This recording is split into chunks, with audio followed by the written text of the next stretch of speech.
Open on a boardroom in space. Polished metal, smug alien diplomats, Earth flag limp in the recycled air. Our protagonist, Ambassador Grant Avery, human envoy, sips coffee and smiles. Aliens chuckle, having taken the colony of New Geneva hostage. Grant calmly checks his watch. You've got about 6 minutes before the orbital assets finish charging. The room smelled like arrogance and polished metal. 12 alien delegates sat in a crescent of hovering chairs, floating inches off the polished obsidian floor. Holograms shimmered behind them, maps of the colony they'd seized, troop placements, atmospheric scans, mining rights. A formal hostage situation, wrapped in bureaucracy and spiced with smugness. At the center of the room, beneath the diplomatic banners of the Intergalactic Council, stood one man. Ambassador Grant Avery. Tailored black suit, crisp white shirt, a steaming mug of earth roast in one hand. He tapped something on his wrist and sighed. "Gentle beings," he said with a warm smile. "Thank you for receiving me so punctually." The Vocor delegate, a hulking, scale-plated lizard with ceremonial armor and a bladed tail, grunted. "You're late.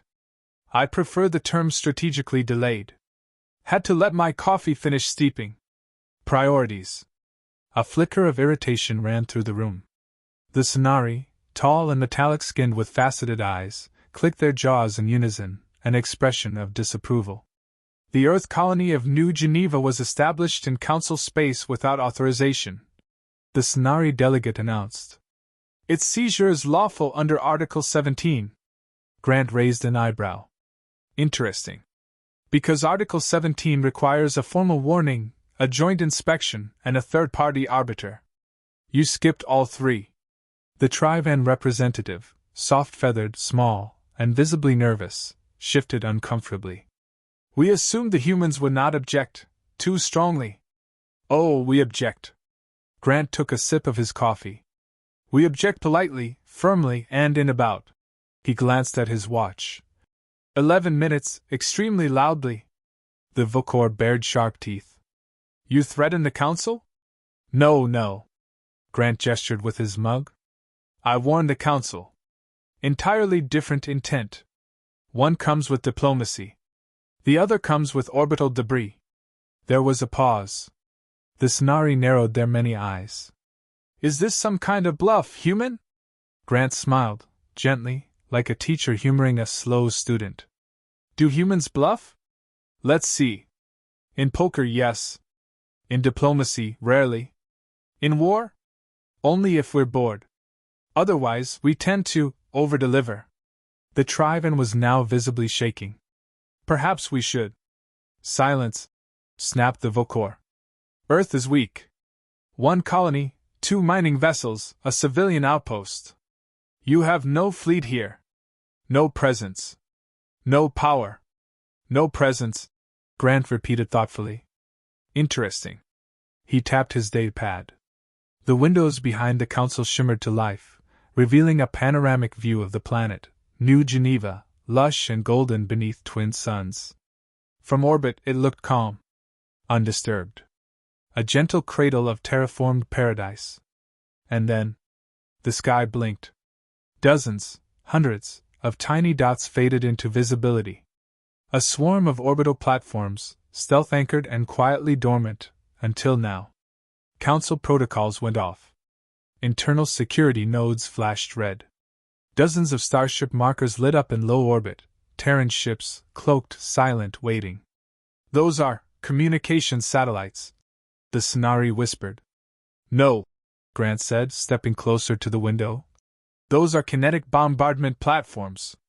Each one's loaded with a tungsten rod the size of a city bus. No explosives. Just gravity, physics, and a very, very bad day." He turned back, voice still pleasant. "I'd recommend releasing our colonists." The room erupted. "You can't. This is a violation. War crimes." Grant raised his hand calmly, the room falling quiet. "I believe," he said slowly, "your words were, Earth has no presence here. And yet," he gestured to the view, "you didn't see us because we didn't want you to. You took New Geneva because we let you. This entire event has been a case study in council overconfidence. A demonstration. And a warning. The Vokor snarled. You wouldn't dare attack sovereign members of the council. Oh, Grant said, smiling as he took another sip. I would dare. I just haven't had permission until now.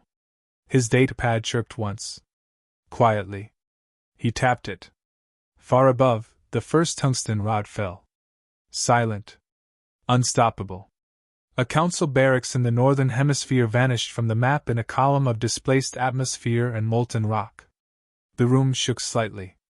Nobody spoke. Grant set his mug down gently on the table. That was your warning shot. The rest are pre-targeted. The Sonari delegate found their voice. This is genocide.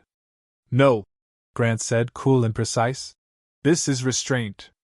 Your cities are intact. Your civilians are untouched. Your command centers, however, inconveniently located. The Trivan delegate leaned forward, whispering. Why didn't you negotiate first? Grant looked at him, genuinely puzzled. We are negotiating. This is what negotiation looks like when you take human children hostage and point guns at their mothers. He paused. You're lucky we sent me. I'm the nice one. The silence was absolute. Then Grant stepped back, straightened his tie, and said, I'll be in the break room. You have 9 minutes left to make the right decision. After that, well, let's just say we've got more rods than patience. He walked out, whistling a cheerful Earth tune, leaving behind stunned silence, cold sweat, and the scent of fresh coffee. The council chamber, moments ago filled with polished confidence, now trembled under the weight of silence. The crater still smoldered on the planetary map. One orbital rod had struck with precision, flattening a remote military outpost without touching a single civilian dome.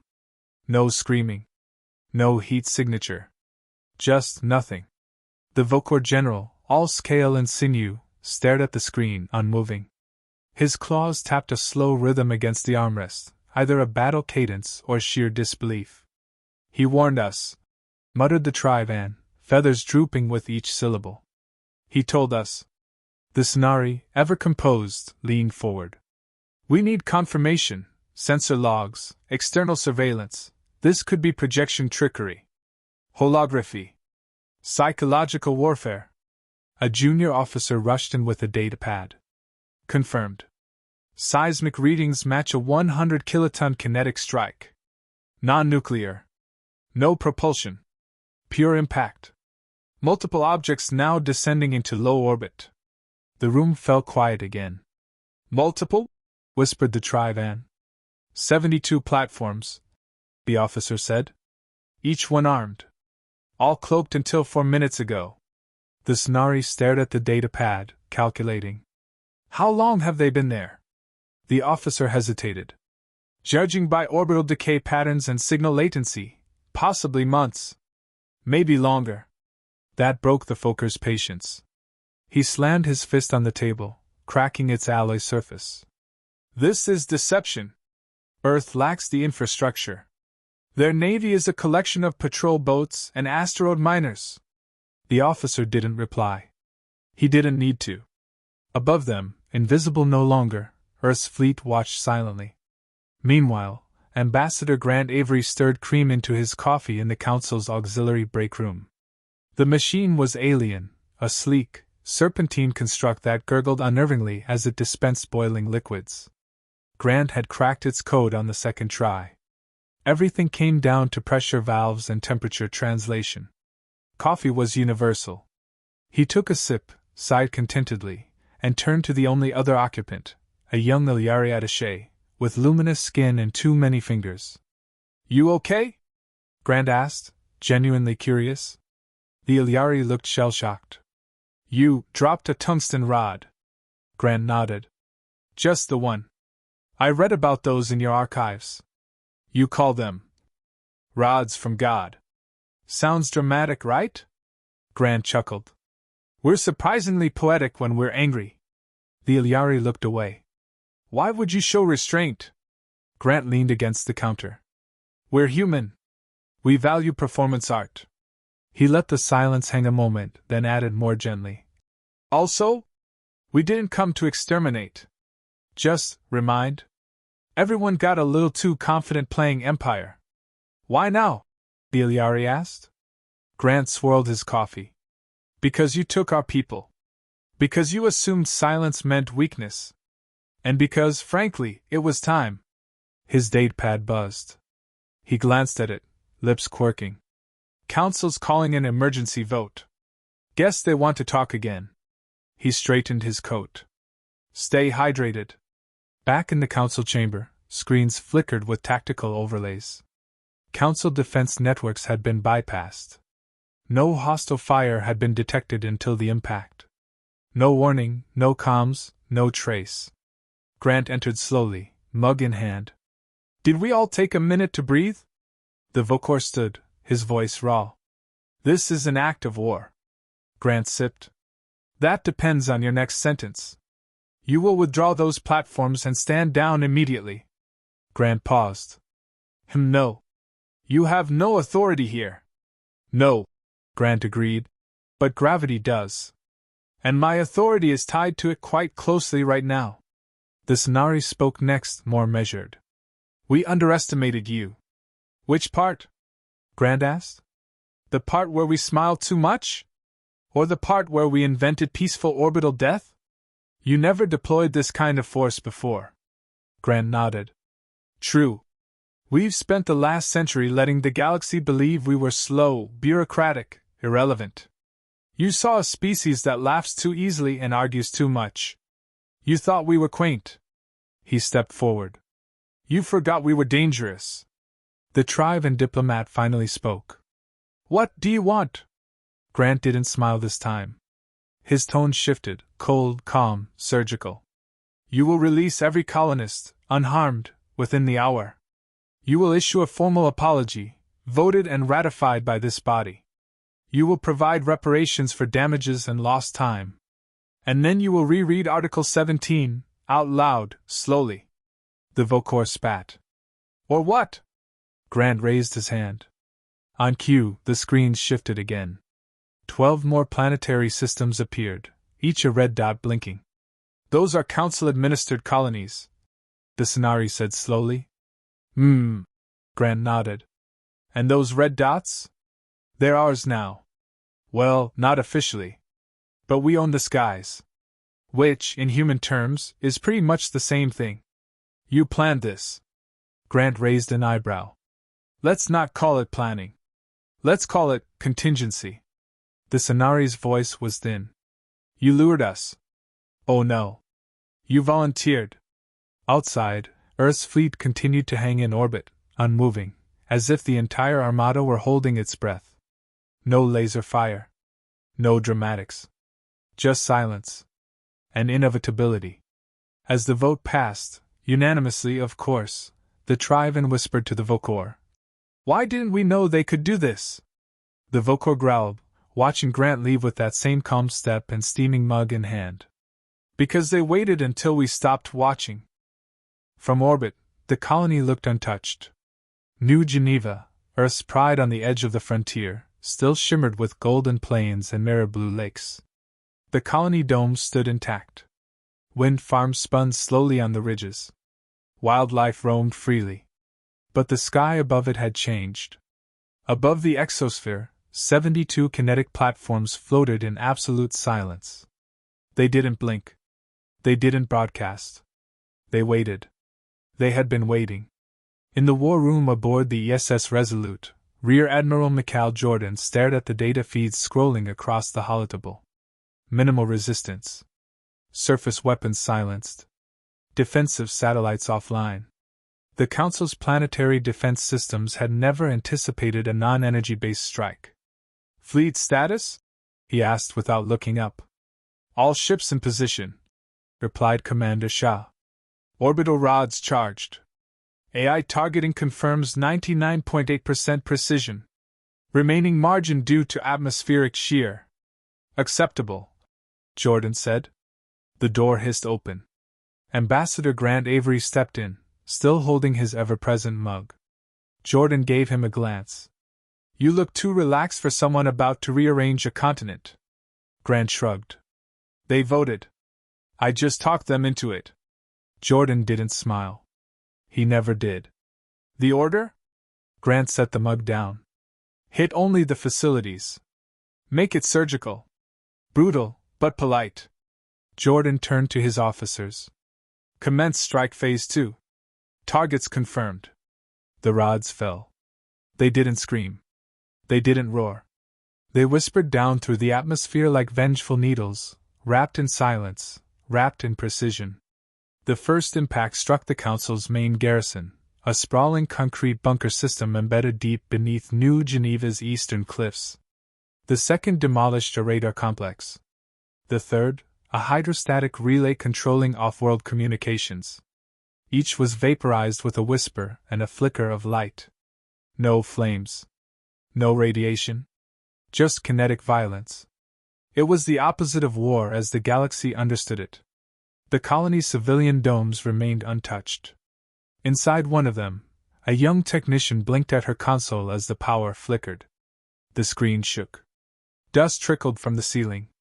Then nothing. No alarms. No announcements. Just stillness. She stepped outside and looked toward the mountains. A black column rose in the distance.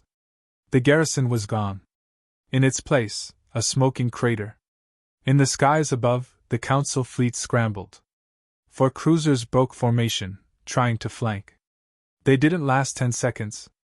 Terran countermeasures turned them into silent blossoms of light, their pieces burning up before reaching atmosphere. Earth ships didn't pursue. They simply returned to station. Message sent. Back in the Council's central chamber, hundreds of light years away, the reaction was immediate. They hit 12 sites, gasped the Sonari delegate, voice shaking. All confirmed Council command centers. And they spared the civilian structures, whispered the Trivan, eyes wide. They even preserved the domes. No casualties reported. The Vocor general growled low. They meant to humiliate us. Grant, speaking via secure channel, sipped quietly. Correction, he said. We meant to educate you. There was no gloating in his voice. No raised tone. Just a subtle weight, the kind you only hear after someone has dropped a mountain and dusted off their sleeves. You took our colony, held our people, violated treaty space. He continued. You didn't think we'd respond. You expected a debate. Maybe some sanctions. A protest letter. Because that's what you're used to. He leaned forward slightly. You forgot we're not from here. The Sonari's voice was barely a whisper. From where then? Grant didn't blink. A planet where we clawed through ice ages, gutted empires, and invented gunpowder before we invented soap. We learned peace the hard way, by surviving ourselves. He paused. And when we make peace, we mean it. But when someone breaks it, we remind them what the alternative looks like. On New Geneva's surface, the remaining Council soldiers dropped their weapons and walked away from their bunkers in silence. There was no surrender ceremony. No negotiations. There was nothing left to bargain with. Above them, Terran medical ships descended, white hulls gleaming, drone arms folded. They carried no weapons. Just supplies. And names. And orders, help the colonists first. Everyone else, wait in line. In a quiet moment on the bridge of the Resolute, Admiral Jordan finally turned to Grant. You think they'll retaliate? Grant shook his head. No. They'll write reports. Hold press briefings. Whisper in corridors. But retaliation? No. Not now. Not after this. Jordan crossed his arms. You sure? Grant looked out at the stars. When we brought fire down from orbit without touching a single child, without breaking a single dome, without raising our voices, they finally understood. He turned back, eyes cold and steady. We're not here to conquer. We're here to remind the galaxy, never mistake Earth's silence for weakness. The Council met behind closed doors, what remained of it. Hollow-eyed and shaken, the once proud delegates sat in stunned silence, each one nursing the weight of what Earth had done, and worse, what it had not done. There had been no invasion, no occupation, no declaration. Just precise violence, wrapped in diplomacy, and delivered with a smile. The tribe and delegate broke first. This was never about the colony. It was bait. No one disagreed. The Sonari shuffled datapads, analyzing orbital entries and backtracing the kinetic strike telemetry. New Geneva's location, it was too perfect. Too close to our old supply lines. Too visible. And no resistance when we moved in. The Vaucour general, eyes narrow, stared at the table. They planted it like a lure. And we bit. The tribe whispered. Far above the council planet, aboard the ESS Resolute, Ambassador Grant Avery stood alone in the observation bay, his mug empty but his mind spinning. Below him, the glittering lights of the council's capital twinkled across the curvature of the planet. Peaceful. Blissfully unaware of how close they had come to extinction. Behind him, the door slid open. Admiral Jordan entered, still in uniform, posture stiff as steel. Phase 3 is complete, Jordan reported. AI confirms full disruption of Council networks. 12 colonies now isolated. Their relays have been redirected to Terran command links. Grant nodded. No resistance? Some. But we didn't need to fire. We just shut off their skies. Grant smiled faintly. The most powerful tool in the galaxy, admin access. Jordan didn't return the smile. They still don't understand what we've done. That's the point. Down in the council chamber, an emergency transmission blinked to life, marked Earth Priority. No encryption. Just a clean Terran logo, centered on a black screen. Grant's voice filled the chamber. Ladies, gentle beings, and ambassadors of the council. We thank you for your hospitality. We regret the circumstances. We now offer our final clarification. Delegates leaned forward. New Geneva was not taken. It was sacrificed. The hostages were not lost. They were volunteers. Your invasion was expected. Calculated. Directed. Gasps echoed around the room. We wanted you to take it. We counted on your pride. In doing so, you gave us pretext, justification, and proximity. The Vaucour stood slowly. Proximity to what? Grant's voice didn't waver. To your colonies. Your systems. Your most secure networks. While you occupied New Geneva, our AIs slipped past your satellites. While you paraded prisoners, we rewrote your infrastructure. The Sonari dropped his datapad. They didn't retaliate. They executed a system-wide overwrite. We didn't send warships to fight. We sent coders. We didn't conquer planets. We redirected traffic. Every colony you think you own is now routed through us. And you can't undo it. Because you don't know how we got in. The tribe and delegate closed their eyes. Gods preserve us. Earth has no interest in ruling you. But we will never allow you to harm us again. And should you try, we will erase your fleets the same way we erased your pride. Quietly, efficiently, and with the absolute minimum of fuss. The screen went black. No threats. No demands. Just truth. Back aboard the Resolute, Jordan leaned on the rail beside Grant. You think they'll believe it? They'll have to, Grant replied. Nothing else makes sense. Not after the way we played them. Jordan studied him for a moment. You always talk like we're the civilized ones. But I've seen your files. You helped plan Geneva. You ran the ops. You signed off on the trap. Grant's tone never shifted. You know what separates us from them. Jordan folded his arms. What? Grant turned his eyes back to the stars. They threaten when they're scared. We smile when we're certain. The next day, Terran supply ships landed on 12 former Council colonies. No weapons. No flags. No troops. Just technicians in work vests, setting up communications relays and handing out ration packs. They wore Earth logos and soft smiles. Their eyes said nothing. The colonists watched in silence. No one resisted.